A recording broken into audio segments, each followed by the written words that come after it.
All right, let's jump right into this. I want you to close your eyes for just a second and picture a world where one single superpower rules pretty much everything. For over 500 years, that was Rome. I mean, they absolutely dominated the known world. Their armies were completely feared, their cities were bursting with unimaginable wealth, and honestly, their power looked literally unstoppable. From the dusty roads of the Middle East all the way to the freezing edges of Europe, the Roman flag was the ultimate symbol of authority. You know, everyone from kings to everyday peasants just assumed Rome would be there forever. But as we're going to dig into in this explainer, history has a very, very different story to tell. So, here's the big question. Did Rome actually destroy itself? How on earth does the greatest empire on the planet just collapse? Usually when we think about empires falling, we picture these massive dramatic invasions, heroic final stands, the whole shebang. But we've got to look a little deeper here. Was it really just outside invaders and bad luck? Or did a fatal, quiet rot spread from the inside out, hollowing the whole thing out long before an enemy even knocked on the gates? Because what happened to Rome isn't just history, it's a terrifyingly clear blueprint for how any great nation can unravel. Chapter 1. The Illusion of Invincibility. Let's see how massive success can actually become a massive blind spot. Rome built some absolutely incredible things. We're talking highways that linked entire continents, giant arenas, complex laws, and literally one of the deadliest militaries humans have ever seen. But all those huge achievements created a really dangerous illusion. It gave the Romans this totally false sense of security, this rock-solid belief that they were invincible and that their empire was basically permanent. But beneath the surface of all that beautiful marble, cracks were starting to form. The sheer size of the empire had become a total administrative nightmare. They controlled lands stretching across Europe, Africa, and the Middle East. Now, we live in a world of instant communication, right? But back then, a message took weeks to travel from Rome to the border. Think about that. If an enemy attacked the outer edge, the capital might not even find out for a whole month. The borders were stretched incredibly thin. So the ultimate irony here is that the bigger Rome got, the harder it was to hold together. Their wild success actually birthed their failure. Chapter 2. Corruption and Political Chaos.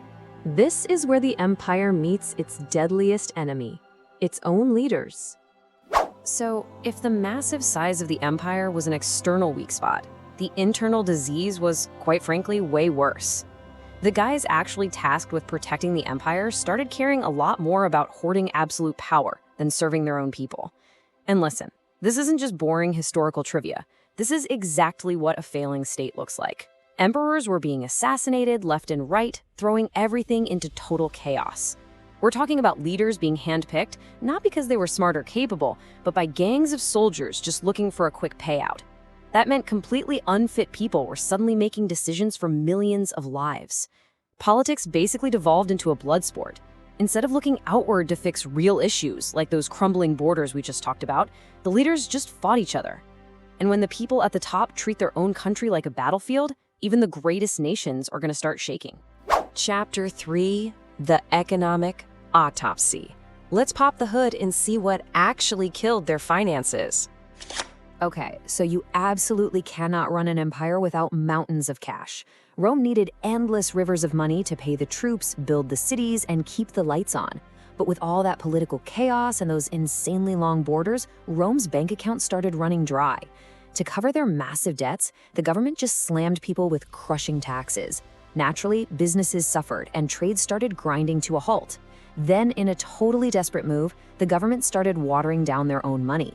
The coins literally lost their value, which caused everyday prices to just skyrocket out of control.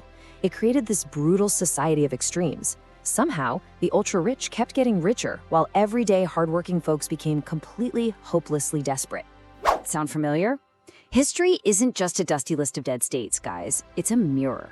When a society completely loses trust in its own money, and when that gap between the rich and the poor becomes an unbridgeable canyon, the very foundation starts breaking apart.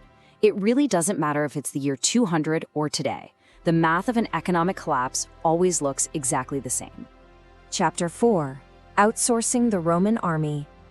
Let's talk about the fatal mistake of renting your military. All right, so we've seen the political rot and the money problems. Now, for centuries, the absolute backbone of Roman power was the fiercely loyal citizen soldier. These were locals, fighting out of deep pride and loyalty. They had skin in the game. But as the money dried up and the citizens got exhausted, Rome made a jaw-dropping shift. They stopped relying on proud Roman citizens and started hiring foreign mercenaries to guard the borders. The problem? These mercenaries didn't care about Rome. They had zero actual loyalty to the empire. They were strictly there for the paycheck. And as you can probably guess, when Rome's money finally ran out, these hired guns didn't just walk away. Sometimes they literally turned their weapons right back around on Rome. There's this chilling analogy that hits the nail right on the head. Imagine paying strangers to protect your house and then realizing they control the door. It is a massive, massive risk. When you hand over the keys of your national defense to outsiders who don't share your values, you are no longer in charge of your own survival. Rome basically bought its own vulnerability. Chapter 5. The final external blows. The moment the outside world finally saw its chance. Remember at the very beginning when we asked if Rome was destroyed from the outside or the inside? Well, by this point, the empire is thoroughly, fatally sick on the inside. The vault is empty, the politicians are a joke, and the army is outsourced. And outside groups, tribes like the Visigoths and the Vandals, they're just sitting there, watching all of this happen. Finally, they see their opening. By 410 AD, the absolute unsinkable happens. Rome itself, the so-called Eternal City, gets attacked and sacked by the Visigoths. Just imagine the pure psychological shock of that. A city that conquered the entire globe couldn't even protect its own streets. The decay just dragged on until 476 AD, when the Western Roman Empire officially collapsed once and for all. Half a millennium of sheer dominance, just gone. Chapter 6, the Autopsy Report. Let's lay out the final findings. So, if we're the historical detectives investigating the scene here, what's our official cause of death? The biggest takeaway from this entire explainer is that Rome wasn't taken down by one bad day on the battlefield. It wasn't one genius enemy general, and it wasn't just one crazy emperor. It was the buildup. The fatal blows were corruption, division, unchecked greed, pathetic leadership, economic disaster, and military decline. Rome collapsed because they let these festering internal problems slide for way too long. The barbarians at the gates? They didn't really kill Rome. They just kicked in a door that was already rotting off its hinges. And that brings us to the most chilling lesson of all. Every empire looks invincible, until it isn't. Rome honestly believed it was way too big to fail.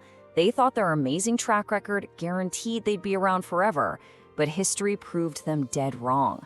Absolutely no nation, no matter how rich, how high-tech, or how heavily armed, is immune to collapsing if it just willfully ignores its own internal rot.